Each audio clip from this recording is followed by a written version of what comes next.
as early as an 8th grader walking into 9th grade, as you're starting to pick your classes, and this includes the 10th grader, 11th grader, and 12th grader, obviously there are 5 disciplines. There is English, math, social science or social studies, science, and foreign language. You need to cover all of those. Preferably, you would be taking 5 solids a year.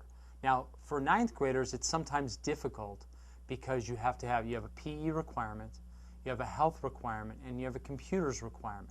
So sometimes it's more difficult to take 5 solids. But as a freshman, preferably, if I had my druthers, I would have my freshmen taking biology. I would have them taking algebra 1 or geometry, depending on how strong they are. Taking English.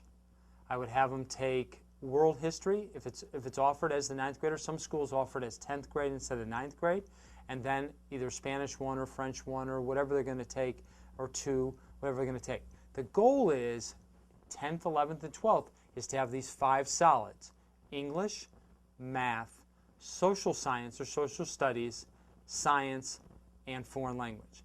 To be the most competitive candidate you can be, if you take the whole stream, if you take 4 years of all 5 of those disciplines, then you are in fabulous shape applying to any school.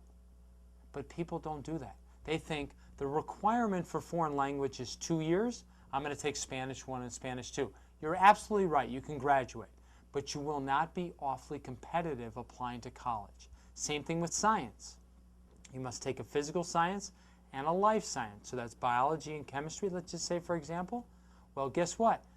You're absolutely right, you'll graduate, but you will not have enough A through G requirements to be super competitive, both in the CSU system, the UC system, and to anybody else that you apply to.